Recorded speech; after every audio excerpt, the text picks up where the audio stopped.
Saya ingin dalam 5 tahun Jawa Barat sudah terwujud seluruh mimpinya.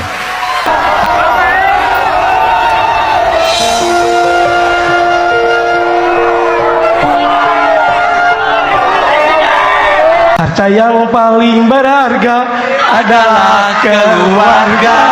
Kang Deddy Mulyadi dulu sempat diolok-olok oleh lawan politiknya, tapi beruntunglah kalian semua yang memilih Gubernur Kang Deddy Mulyadi, dan kita warga Jawa Barat ya merasakan begitu besar dampak pemimpin Kang Deddy Mulyadi ya, yang mana gubernur sebelumnya dulu ya kurang responsif.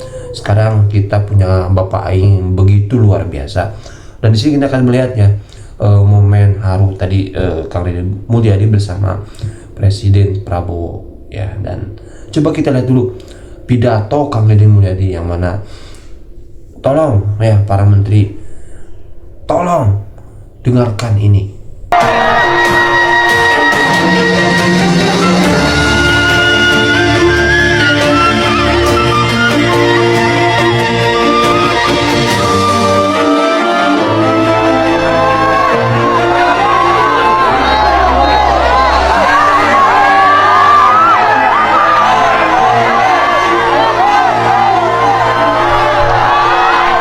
Mending kalau punya anggota DPR-nya baik kayak Pak Duri. Kalau enggak, ngemis-ngemis sama pusat. Negara bukan punya pusat, negara adalah desa yang terhampar di seluruh Indonesia. Itulah pemilik saham terbesar negara.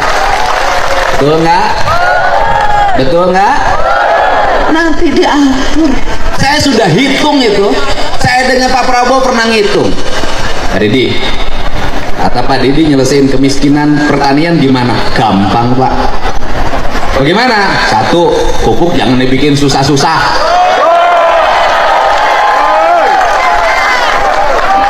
Ya jangan dibikin susah-susah. Bikin pupuk susah banget, aturannya banyak banget. Bikin yang sebanyak-banyaknya, negara rugi, nggak apa-apa, asal petani untung. Tunyo.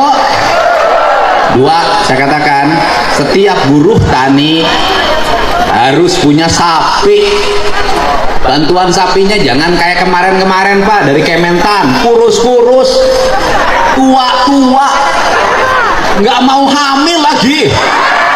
Itu saya bagiin sampai 2 tahun ke saya, Pak, nggak sanggup. Kenapa? Sapi saya nggak bunting-bunting. Mungkin sama kamu lakinya kurang.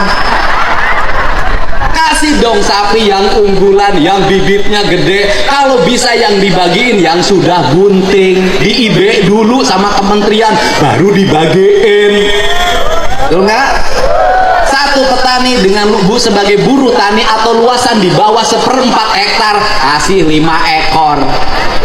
Setelah itu kasih dana pendampingan, PPL-nya arahin, itu kotoran sapi jadi pupuk organik. Puterin begitu. Kemudian apalagi jamin kesehatannya, kalau sakit nggak usah susah. Bener rakyat pakai BPJS, bener, tapi banyak yang BPJS-nya nggak bisa bayar. Saya tuh kenapa kan dia ngomong gitu tiap hari, aku ngurus yang begitu. Masuk rumah sakit BPJS nggak ada, bayar dulu. Masuk rumah sakit, di rumah sakitnya nggak bisa nungguin. Kenapa? Berhenti kerja ngebecanya. Bener nggak? Nah, jadi gratisin itu pelayanan kesehatan. Yang berikutnya apa lagi? Bangun rumah sakit, jangan numpuk satu tempat. Yang kabupaten harus punya rumah sakit rujukan, nggak usah operasi ke pusat kota, cukup di kabupaten. Turunin dokter-dokter terbaik di situ. Kemudian siapkan subsidi untuk apa? Kalau orang sakit, keluarganya harus disubsidi. Kenapa kan dia ngomong gitu? Suaminya sakit, bininya nungguin. Yang nyari duit siapa? Saya ngalamin, saya pernah punya kebijakan. Kalau keluarganya sakit, yang nungguinnya saya kasih uang saku 100.000 per hari. Bisa negara? Bisa. Bisa nggak? Bisa. Sekolah, bikin perguruan tinggi udah dirancang oleh Pak Prabowo kan, sekarang sudah ada politeknik di NTT. Nanti terus begitu. Nah, kemudian kalau itu dilakukan, kemiskinan selesai. Orang miskin karena sakit, rumah sakitnya mahal. Benar gak? Orang kaya penghasilan 20 juta kena cuci darah jadi miskin. Benar gak? Benar gak? Ini problem. Terus kemudian infrastrukturnya benerin yang berkualitas di desa-desa. Jangan jalan dibangun sekarang, besok sudah rusak lagi. Bangun irigasi yang bener, jangan bilang 60 cm, dibangunnya 30 cm, diakal-akalin. Ini benerin semua. Terus yang berikutnya, negara tegas. Saya termasuk yang di bawah umur jangan pakai motor. Saya sampai ngurus begitu saja di bupati, ngurus begitu, bikin aturan tidak boleh pakai motor ke sekolah. Kenapa? Di bawah umur pakai motor merusak hidupnya. Dia tiap hari kerjanya main HP sama motor-motoran, ibunya sampai hitam legam di sawah begini, rusak generasi. Apalagi, nah, bikin aturan ini Jawa Barat. Aturannya apa? Mereka yang hajatan boleh hajatan kalau punya uang. Yang nggak punya uang nggak boleh hiburan-hiburan, udah numpeng aja. Kenapa? Di Jawa Barat banyak yang kawinan pinjem Bang Emok. Beres Bang Emok, hutang sampai pergi ke Arab. Ini negara ngatur, kepala desanya ngatur, semua ngatur seperti itu. Pusat dan daerahnya ngatur, rakyatnya dijamin, diatur tapi dijamin. Sekali lagi apa? Diatur tapi jangan suka ngatur kalau tidak menjam. Begitu. Orang yang ngatur harus menjam. Ini tugas negara mengatur dan menjam. Tugas rakyat diatur dan mendapat jamin. Ya, ini saja apa yang saya sampaikan. Saya panjang dan pendek ngomongnya, pulangnya nggak akan ditransfer, ongkos sendiri. Alhamdulillah. Tepuk tangan ya buat Kanjeng. Saya kebetulan tiap malam keliling untuk menyampaikan pesan-pesan Pak Prabowo. Tadi malam di Cirebon, sekarang di sini. Nanti malam saya harus ke Bandung, besok saya ke Bekasi. Saya tiap malam keliling untuk menyampaikan pesan. Saya ingin Indonesia kepemimpinan Pak Jokowi diteruskan sama orang yang jujur, orang yang otentik bukan kosmetik, orang yang tidak suka pencitraan tapi ngomong apa adanya, orang yang selalu dihianati tapi tidak pernah mengkhianati. Setuju? Kita ucapkan terima kasih, kita sambut Gus Miftah datang ke tempat ini. Monggo diaturanan lenggah. Atur nuhun. Wallahu muwaffiq ila aqwamit thoriq. Assalamualaikum warahmatullahi wabarakatuh. Ceritain MBG. MBG mau dibaca sebagai apa? Mau diributin terus? Mau diceritain terus? Mau menjadi perbincangan tanpa henti? Atau dianggap sebagai sebuah peluang? Saya termasuk orang yang menganggap hari ini adalah peluang. Peluang siapa? Kita ini peluangnya. Apa itu? Ada duit 50 triliun di Jawa Barat. Ada pengurangan memang di Jawa Barat. Hari ini Jawa Barat kehilangan 5,7 triliun. Dari statistik ekonomi, kabupaten kotanya mengalami penurunan pembiayaan 5,7 triliun. Tapi ada 50 triliun. Ayo, mau dibaca sebagai apa? Mau peluang mau apa? Saya baca ini peluang. Gak apa-apa deh. Saya puasa, infrastruktur kami bangun, sekolah kami bangun. Gak apa-apa. Perjalanan dinas kami potong, snack kami potong, baju potong, semua potong. Gak apa-apa. Listrik dimatiin sebagian. Wifi dimatiin sebagian. Air diirit. Kami ngirit gak apa-apa. Tapi infrastruktur tetap akan kami bangun, sekolah akan kami wujudkan, irigasi akan kami bangun, PJU akan kami bangun di mana-mana. Saya ingin dalam 5 tahun Jawa Barat sudah terwujud seluruh mimpinya. Tapi saya akan baca peluang yang 50 triliun itu. Bagaimana? Hei, ada pisang yang disajikan tiap hari. Hitung itu, kalau 1.500 siswa per hari berarti 1.500 pisang. Kenapa Anda tidak baca? Kepala UPTD-nya kenapa tidak bergerak? Hitung berapa halaman sekolah luasnya. Tanamin pisang serempak. Daripada tanah-tanah Pemda hari ini kosong di mana-mana, tanamin pisang. Dikontrak kerjakan. SMA ini pisangnya di sini, SMA ini pisangnya di sini, SMK ini pisangnya di sini. Ini yang paling mudah memeliharanya. Itu ekosistem ekonomi.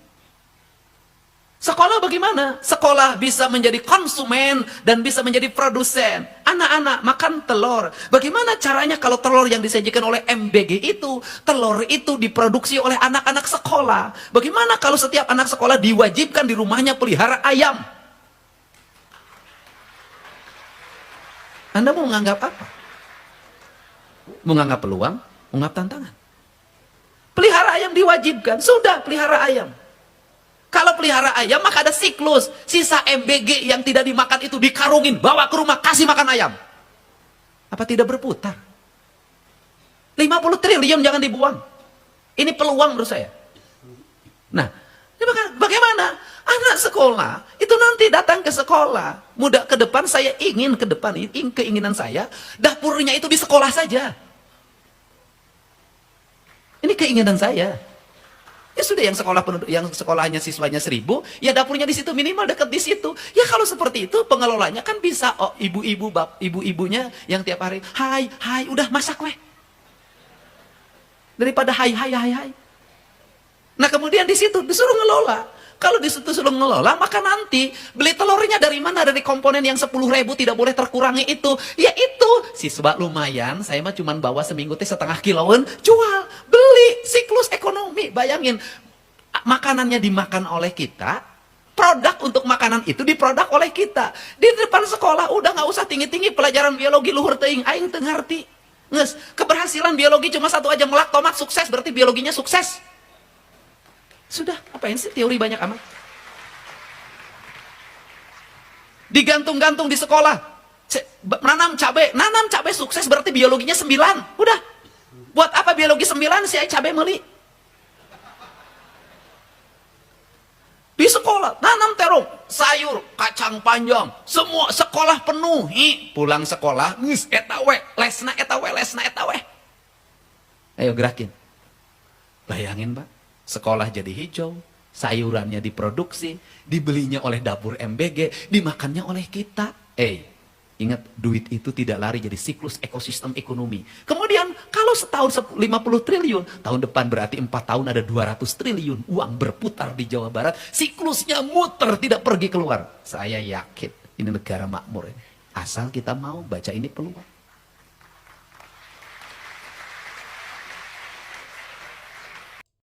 Assalamualaikum warahmatullahi wabarakatuh. Teman-teman semua, tadi kita sudah melihat yang mana dulu Kang Deddy Mulyadi sempat dicaci, dimaki, sampai katain yang pemimpin sukses itu berawal dari pemimpin dari keluarga gitu ya. Yang mana kalau membina keluarganya baik, tentu membina negara pun, membina provinsi pun baik katanya ya teman-teman. Tapi apa daya, dan apa yang terjadi sekarang ya, alhamdulillah dengan kesabaran Kang Deddy sejak